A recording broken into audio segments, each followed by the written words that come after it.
নমস্কার বন্ধুরা, আমি প্রতিমার হেসেলে আরও একটি নতুন রেসিপিতে আমি আপনাদের সবাইকে স্বাগত জানাই। আমার আজকের রেসিপি ঢ্যাঁড়স ভাজি।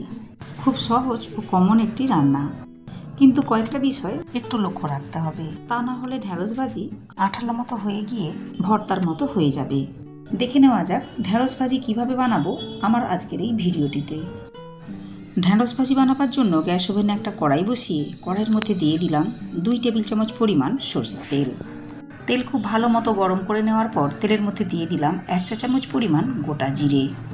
একটা প্লেটের মধ্যে নিয়েছি একটা মিডিয়াম সাইজের পেঁয়াজ কুচি, 4টে কাঁচা লঙ্কা কুচি আর নিয়েছি 4 কোয়া রসুন কুচি। সমস্ত উপকরণগুলো তেলের মধ্যে দিয়ে নাড়াচাড়া করে খুব ভালো মতো ভেজে নিতে হবে। 1 মিনিট মতো নাড়াচাড়া করে সমস্ত উপকরণগুলো খুব ভালো মতো ভেজে নিয়েছি। এখন এর মধ্যে দিয়ে দেব আগে থেকে ছোট ছোট টুকরো করে কেটে নেওয়া ঢ্যাঁড়স বা ভেন্ডি। ঢ্যাঁড়সগুলো কেটে নেওয়ার আগে জল দিয়ে খুব ভালো মতো পরিষ্কার করে ধুয়ে নিতে হবে। এরপর নাড়াচাড়া করে সমস্ত উপকরণগুলো মিশিয়ে নিতে হবে। অল্প একটু মিশিয়ে নেওয়ার পর দিয়ে দিলাম পরিমাণ মতো লবণ, 1 চা চামচ পরিমাণ হলুদ গুঁড়ো। আবারও নাড়াচাড়া করে খুব ভালো করে মিশিয়ে নিতে হবে।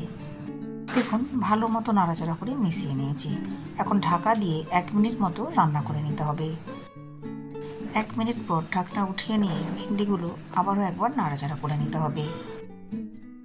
দিয়ে দিলাম 1 চা চামচ পরিমাণ জিরে গুঁড়ো, 1/2 চা চামচ পরিমাণ ঝাল লঙ্কার গুঁড়ো।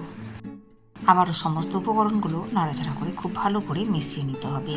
এভাবে 3 থেকে 4 মিনিট সময় নিয়ে লো ফ্লেমে ঢাকনা বন্ধ করে ঢ্যাঁড়সগুলো নরম করে ভেজে নিতে হবে।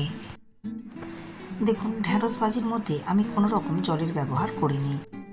লো ফ্লেমে 2 থেকে 3 বার ঢাকনা বন্ধ করে ঢ্যাঁড়সগুলো আমি খুব ভালো মতো ভেজে নিয়েছি। এখন উপর থেকে ছড়িয়ে দিলাম 1 মুঠো পরিমাণ ধনেপাতা কুচি। নাড়াচাড়া করে মিশিয়ে নিলেই তৈরি হয়ে যাবে ঢ্যাঁড়স ভাজি। ঢ্যাঁড়সের এই সহজ রেসিপিটি ভাত, রুটি, পরোটার সাথে খেতে খুবই ভালো লাগে। আমার আজকের এই ঢ্যাঁড়স ভাজির রেসিপিটি আপনাদের ভালো লাগলে লাইক ও শেয়ার করুন। রেসিপিটি ফেসবুক থেকে দেখলে পেজটিকে ফলো করে নেওয়ার অনুরোধ রইল। ইউটিউব থেকে দেখলে চ্যানেলটাকে সাবস্ক্রাইব করে পাশে থাকা বেল আইকনটি প্রেস করে নেওয়ার অনুরোধ রইল। এতে করে আমি চ্যানেলে যখনই কোনো নতুন ভিডিও আপলোড করব সাথে সাথে নোটিফিকেশন পৌঁছে যাবে আপনার কাছে। ভালো থাকবেন, সুস্থ থাকবেন। ধন্যবাদ।